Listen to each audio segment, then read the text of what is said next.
Hello and welcome to Drop the Mic Podcast, where we discuss technology, theology, and all things in between.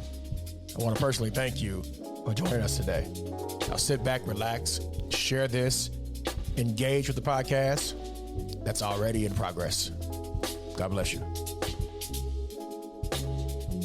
What's up, everybody? This is your boy DK Hammonds, and I have Pastor Raymond Chang.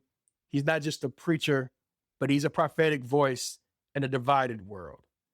President of the Asian American Christian Collaborative, as well as the executive director at 10 by 10, here with us today. He's lived in 5 continents, worked in business, nonprofits, churches. Y'all give it up for Pastor Raymond Chang. We're so glad that you're here, my friend and brother. Thank you for coming by, man. How you feeling today? I feel great with the solo applause. So that was the first. And appreciate the warm and friendly welcome. Yeah, man. So some of our audience may not be familiar with your work. Kind of walk us through what it is that you do, how you do it, and how you impact discipleship in the world that we live in now. Yeah, so I mean, I've worked in and out of the church, Of course. and grew up in the church all my life. The church has been, essential for my life and my being, and at the same time, the church has always kind of been the place of my greatest joys and my greatest pains. I've experienced so much tension and conflict. I've seen so many churches split. I've seen so many good relationships go sour and so on and so forth. And at the same time, I don't lose hope for it. And so really grateful to my ancestors for being of the faith and continuing the faith. I'm 8th generation Christian, which is a really significant thing for a Korean American. And then, I started the Asian American Christian Collaborative about 5 years ago as the pandemic COVID-19 virus was impacting the world, and there was a rise in anti-Asian sentiments and prejudice. And so we mobilized to address the kind of the growing racial animosities, and then also work at Fuller Seminary as an executive in the 10 by 10 collaboration. Yeah, man. So you are no stranger to tension and life and these heavy conversations. But for those of y'all who don't know, he has this nice t-shirt on. Let's start there. Tell me about this t-shirt and tell me what does it say to you, bro? Yeah, this is my favorite shirt to wear like out in public because people just don't know what to do with it. It says Asian American Christians for Black Lives and Dignity. And it's a church that we printed, during our initial march after George Floyd was murdered. Yes. And so we wanted to show up in solidarity with the African American community, but all of humanity, because what happens to one of us happens to all of us. And as I was marching with different communities, especially with Black pastors, every now and then I would get this nudge from one of them and they would say, "Hey, man, we're all Asian Americans." And I live in Chicago. I love Chicago. And it's a beautiful city. It's a diverse city, but it's a city that only has about 5% Asian Americans that make up its population. So it's about a third Black, a third white, and a third Latino.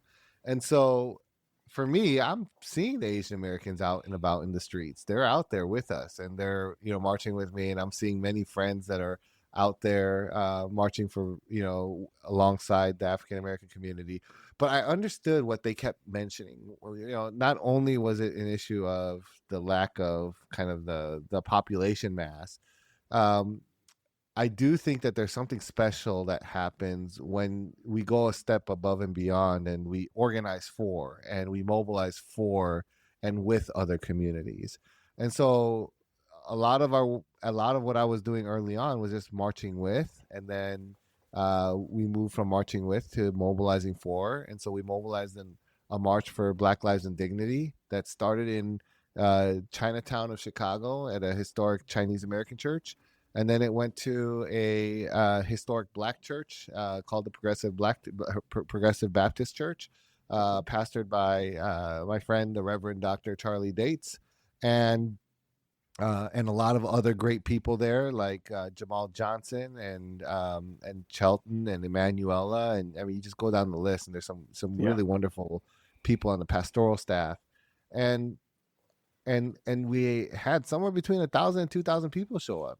So it was awesome to see the majority of people, and it was a multiracial march. So you had people there, you had Black people there, you had Latinos there, and it was amazing to see all that. But then the majority of people had Black hair, beautiful almond shaped eyes, a little bit of olive-ish skin, and originated from from the East, and so. We were really thrilled that we could be together in that way. From Filipinos to Indians to Koreans to Chinese and Japanese folk. We had a whole bunch of Christians marching for Black lives, praying together along the streets, and so on and so forth. And so, yeah, it's part of the work that we were doing. Man, amazing work. I got a chance to kind of watch the videos that you guys did, as well as some of the social media content that I saw. And if you go back and look at some of his videos, the T-shirt makes its appearance in the videos all the way. And that's one of the intriguing things, because I feel like when we're talking about Black Lives Matter, people instantly get tense, instantly feel a way about hearing something like this, or even Asian Lives Matter. We instantly want to, default to all lives matter for some odd reason or enough. And so just to see a person outside of myself doing the work similar to what I do in Dallas is always refreshing. And I want to tell you, thank you for the continued effort that you have done to bring us, somewhat together in this divided racial world that we live in. Yeah, So thank you for thank that, you. man. Well, Yeah. thank you, So DK. Thanks for all you do. yeah, man. So let's now we have a certain person that sits in a certain seat that may be making policy that's against even our people group. How should we as a community be fighting or be engaging when we have such this tension that exists from a authoritative regime? Yeah, no, and we are in remarkable times, like Yes. remarkably troubling times, because I think one, we're facing the threats of authoritarianism in ways that feel normal and almost dismissible. Most people, I think, currently believe that things are not as bad or not going to be as bad as they potentially and likely will be. And I keep thinking about Martin Niemöller's poem. I don't know if you've heard it. I'm sure that you heard it. It's the poem called "First They Came." First they came for the communists, and I did not speak out Yes. because I was not a communist. Then they came for the socialists, and I did not speak out because I was not a socialist. Then they came for the trade unionists, and I did not speak out because I was not a trade unionist. Then they came for the Jews, and I did not speak out because I was not a Jew. And then they came for me, and there was no one left to speak out for me. And Martin Niemöller was, I think, a Lutheran pastor, Yes. who was basically watching what was going on around, Germany at the time, and Yes. essentially saying, well, it's happening over there. And what I find in the US throughout the country right now is that there's a lot of people acting as if all those things that are happening in DC and Texas and in other states are not going to eventually catch up to them where they are. That we care more about how much the price of gas is, or the price of orange juice is, or the price of eggs are, which are all really important issues, right? We should care about all those things, especially if there's some sort of price gouging taking place. But more than we care about what's happening at the borders, within schools, within churches. I was just talking to a friend, and he was talking about, how with the ending of the TPS program and policy, which gives people protected status. The people that followed the proper protocol and legal means to enter into the U.S. because they were essentially being persecuted or experiencing danger, that status has been removed. And so I just heard of a church in Atlanta of a bunch of Haitians where there's like 300 of them, and they just all lost their status at once. And this church is now scrambling to survive. And if you don't know about it, you can go and look it up on the Atlanta Journal. There's a church in a Persian church or an Iranian church of Iranian Christians in California. And 40 of them lost their status, and they all came because they were being persecuted for being Christian in Iran. And now they're essentially being told they are not welcome here to a country that so-called supposedly celebrates Christians. And these are all people that came here legally, followed the proper processes, had all their documents, and then with one bill, the big beautiful bill, that all that ended. And so there's a lot to be concerned about. And these are not just them. I mean, I'm hearing stories all over the country. I hear stories of people that are trying to figure out what to do with their undocumented congregants, who came here as refugees and are trying to figure out how do they make a life for themselves with people that are afraid that their dreamer statuses are going to be removed, and so on and so forth. So there's just a lot of things to be worried about, and there's a lot of stuff that the church can kind of get involved in.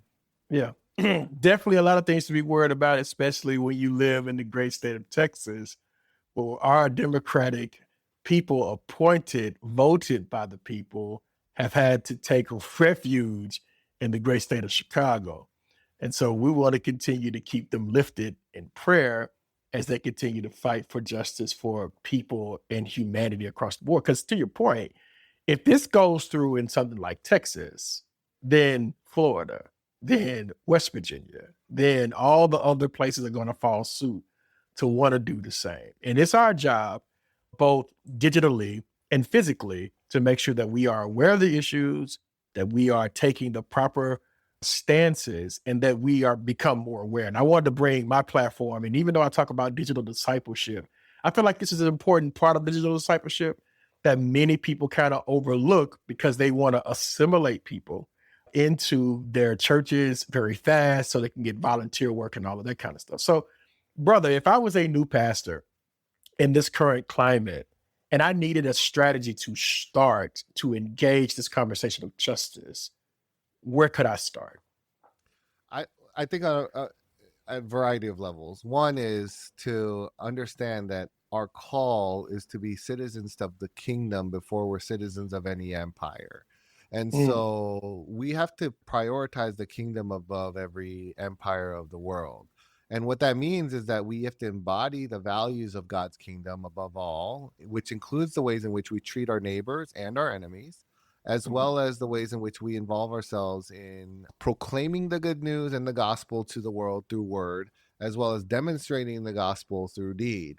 And I think we have to look at things both from an individual lens of like what we are to do as individual people, but also through communal lenses, which is why I believe like there is something powerful about churches moving forward together to really care for the marginalized, the oppressed, the poor, and the sick. And at the same time, addressing the conditions that lead people to get sick. And so I think there's a sense of which I think we need a more robust theology of the kingdom of God. We need a more robust biblical theology. We need a more robust understanding of personal and social justice and righteousness. At the same time, we also need to become more aware of the issues that are taking place in the world, in our communities, and even within our church families. There's so much that happens that people aren't familiar with. And as pastors, you can't know everything, but you should know enough to have a pulse of where the Spirit of God might be calling the whole church to engage in. Because when the world looks at the church, they see a church that's either hyper polarized and has been co-opted and corrupted by partisan politics, or they see a church that's basically apathetic. And so we as Christians know that there is no solution that is fully kingdom either on the Democratic or the Republican side. Sadly, there does seem to be a sentiment, and a false sentiment, that a lot of people believe that if you are a Republican, you are a Christian, and if you're a Christian, you have to be a Republican. Nowhere in the Bible do we see that Jesus endorses a donkey or an elephant. Jesus is the Lamb of God. And so we have to make sure that, we are kind of emulating the Lamb first. In addition to the awareness stuff, I think, there's a capacity issue. A lot of pastors are busy, they're tired, they have a lot going on. In addition to being kind of deeply rooted in the word, and there's so much in the Bible itself where if you just preach from the scriptures, it will have something substantial and meaningful to say to the issues of our day, whether it's a social issue or a political issue or some other thing that's going on in the world, or an ethical issue. Mm. If you are not an expert in it and you don't have the time to become an expert, there are people in your community that you can probably tap into expertise for. Appoint a committee, appoint a task force to say, okay, where does our Christian witness lead us on these issues? Where does our discipleship call us to become more informed, and at least give our members and the family of God that's meeting within our local context something significant and substantial to hold on to, so that they grow in awareness, so that they're not ignoring what's happening on the other side of the tracks, on the other side of the border, or even in different parts of the country. Because again, we are all intricately woven in the same fabric through the same thread as people made in the image of God. And we do care as Christians about what happens to all those, especially the most vulnerable. Use that task force and committee to inform you in your preaching, to inform you in your justice efforts, your mercy efforts within the church community, and to figure out how you can mobilize as a result.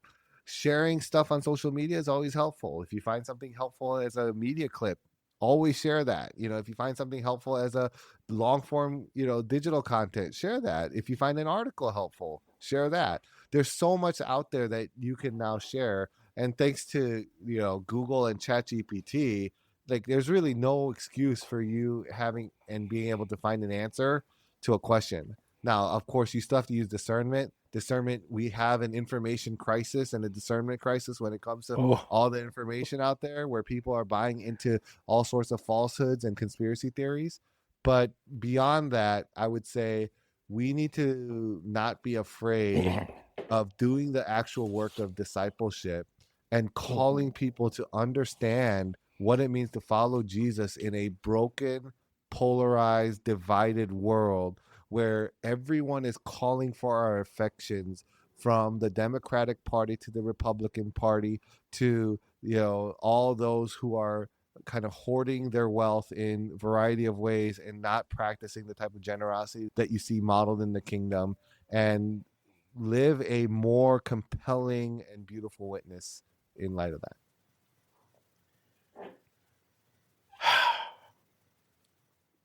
What a great thought process as it relates to discipleship, because many of us have various definitions of discipleship. And I think people get it confused with assimilation. People get it confused with all of the processes, but I love your justice lens as it relates to how you're approaching discipleship and how that's so critical. So here's a question for you. Can a pastor, a leader with prosperity movements and the rise and fall of personality-driven ministry, can a pastor in those spaces be both pastoral and prophetic, in your opinion? I think you have to be, right? You have to be both pastoral and prophetic. The threefold kind of office of Christ was prophet, priest, and king. And I don't know of any pastor that can avoid kind of having all three of those things reflected in their ministry. What's challenging today is that the prophetic ministry for a large segment, especially of the white church, has been missing. And so there's plenty of it within the Black church, but even the Black church can sometimes deviate from it because it drinks a little bit too much of the white Kool-Aid. And same is true for Asian American and Latino churches. And it's not about like individual white people that we're talking about. It's about this ideological commitment to from not seeing race as a real feature of life in America and faith in America to outright, racism and white supremacy, which, are real forces that still operate. And if you don't believe that, all you have to do is look at some of the marches that are to unite the right or seeking to exterminate Jews or seeking to go against diversity efforts or seeking to call issues of justice, like woke, some sort of woke agenda, and the misappropriation of the word and Awoke. terminology of woke, Yes. which if you know anything about Black history and the Black community, it was simply calling Black people to stay aware of what's going on around them. Like I don't know how it got weaponized to basically encompass everything that is about like dismantling America, which it's not about. Staying woke is not about dismantling the country or the fabric of the country. It's just about saying, hey, let's just be aware of what's Be happening in this aware. country. That's correct. Yeah. I think that's so important because there are some leaders who have definitely weaponized the word woke. And yes, from our diaspora, woke is, hey man, stay on your P's and Q's. You don't know what's about to happen, and you need to have your head on the swivel at all times. And to see how this word has been gentrified, if you will, into something into something that it shouldn't have been is baffling to me. It's almost a loss for words because you see woke or you see this other terminology, snowflakes, that they bring up all the time. You're just like, those two things just doesn't meet the criteria that you guys are trying to reach for. And I get where you're trying to go, and it's still kind of not hitting. And so I appreciate that thought, brother. So let's continue on this path, man, because you've answered a lot of the questions just in your thought process, and I appreciate that. What moment made you realize discipleship had to be race conscious? Yeah. I mean, I think the moment where I realized that it wasn't just about converting an individual heart. And so I always thought, because I grew up in the evangelical tradition where individualism is key and king, and there's no such things as systems and structures, and systemic and structural sin doesn't really exist. And if you think it does, then you become some sort of like compromised Christian. I realize that a lot of that is a result of Christians not knowing how not to be in control. Like it's so much easier to be in control if you can isolate an individual, focus on the individual, and then either press pass or reject on them. You can either kind of form them into the image that you think that they need to be, or the image that even God wants them to be, or dismiss them because they don't fit the mold. And I just realized that type of manufactured discipleship that only focuses on the individual is so anemic and it's so inadequate, because as I was interacting with people from different groups, it's not hard to come to the realization that some people are just ignorant and have the privilege of being ignorant about the woes that other groups and other people have to deal with on a regular basis, and then end up perpetuating some of the problems that emerge against those groups simply because they have the luxury of being ignorant. And so when I found myself in kind of white evangelical institutions, one of the things I saw was that everything was set up to benefit kind of the white suburban middle class, upper middle class evangelical, upper class evangelical. And I realized it wasn't just neglecting other communities, it was actually at the detriment and expense of some of the other communities.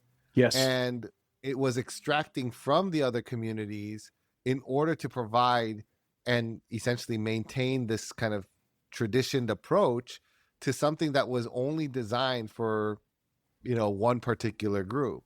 And Yes. so everything from where we went to retreat, going into and I appreciate Black folk and all minorities that like to go camping, but I mean, that's not me. And that's traumatized a lot of black, especially Black students who were like, Yes. no, we did they would say my grandparents worked hard so that we never had to sleep in the woods again.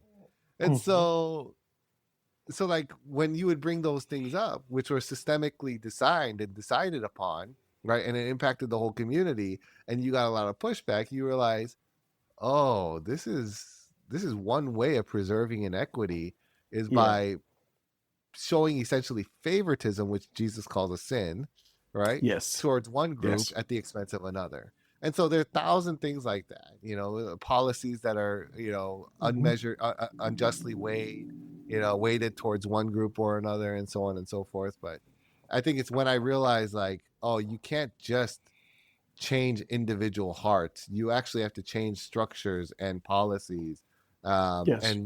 and the allocation of resources, and so on and so forth. Yeah, man. I worked in a church that was multi-ethnic, multicultural by its premise. And as a Black man, I couldn't really have good conversations about my humanity as a Black person and where I lived, or the things that I may have experienced, especially a person who's gone traditionally to African American churches and to this space. And that kind of got looked over a lot, just because we didn't want to kind of go there as it relates to our ethic and how we view justice for people of all diasporas. And so that church would probably say, well, that was our intent, but it actually happens in real time, whether we want to say it does or not does. And so that's something that's happened to me. And so I'm very aware that I get a chance to go into these spaces, and I try not to bring that preconceived bias and try to give people that opportunity to show me the Christ in them, so that I can say, you know what, that's not my experience over there. That's not my experience with this business person. This is my experience, and it's more in a Christological lens than any other lens. And that's always been my premise, because I get the chance, like I said, work with people from all over. And as I show up in these spaces, it's difficult for a lot of them to receive somebody like me with the intelligence that I have that can add to what they're doing all the time. So thank you for that, brother. As we wrap up, because I only want to do it for a few more minutes and give you back more of your time. First of all, where can people find you via social, and how can they engage your work once they end this conversation? Yeah, I mean, and to your point, I just want to say, I wish that what you shared was not so common, right? That's the hard part. Yeah. That the multi-ethnic church movement of the 90s, and this goes to your question about, like, why do we need race conscious discipleship? Yes. The multi-ethnic church movement, the reason it essentially failed, in the sense of, like, not like just moving towards, oh, there's more multi-ethnic diverse churches, because we're also seeing, like, a lot of decline away from churches and disaffiliation from churches. The reason it failed is because it failed to address the racial dynamics and the racial kind of patterns that kept emerging in these communities, and basically perpetuated all of the problems of a racialized society within the church, and a racialized church that's never kind of reckoned with things along racial lines. And so all I see is a wake of devastation from the multi-ethnic church movement. Like, there's some, and then we celebrate a few bright spots, a few good spots, and usually the churches that are, like, thriving still within the multi-ethnic and the multiracial church movement are churches that were, like, soundly committed to the Word of God and soundly committed to all forms of social and racial justice. But those are far and few in between. Right. And so those are the only multi-ethnic, multiracial churches that I think are still flourishing. Otherwise, you see a wake of dead bodies, all Black, brown, and Asian, that have been kind of devastated and destroyed by these communities. And a lot of that is simply because they just never engaged with racial dynamics and racial realities. And so, yeah, I just wish that things were different. I wish that the church could kind of get better. And I think that's kind of the work that we're trying to do. Yeah.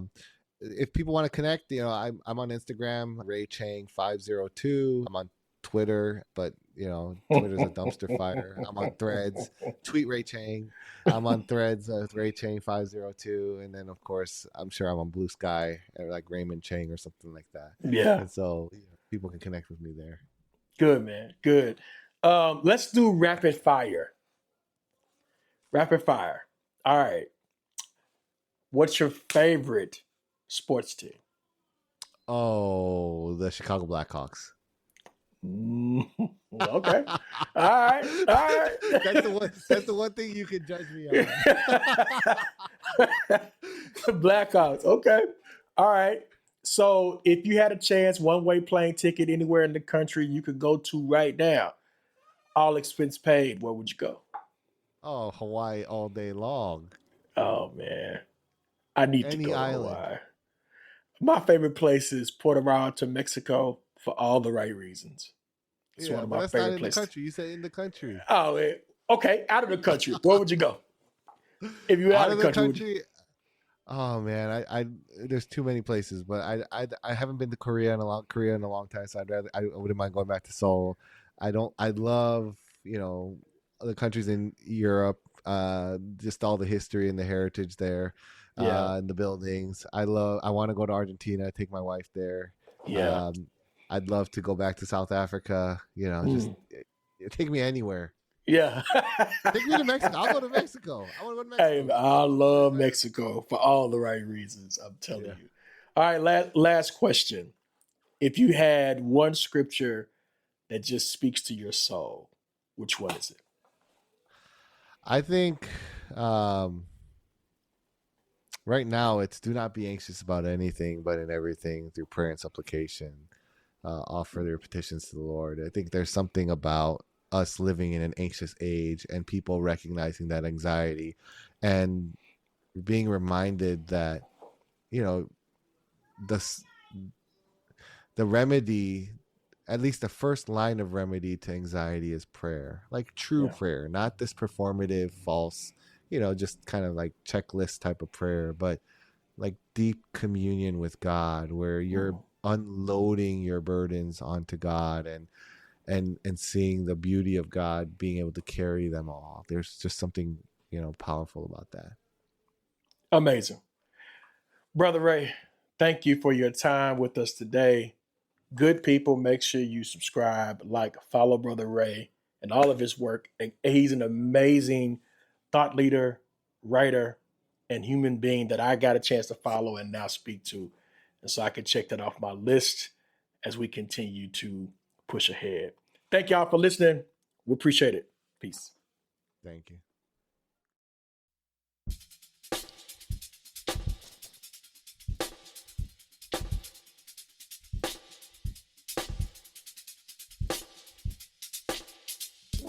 Thank you for listening to today's podcast. My hope is that the podcast added value to your life.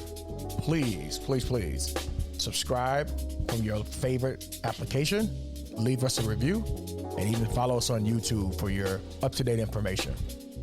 Thank you. Peace.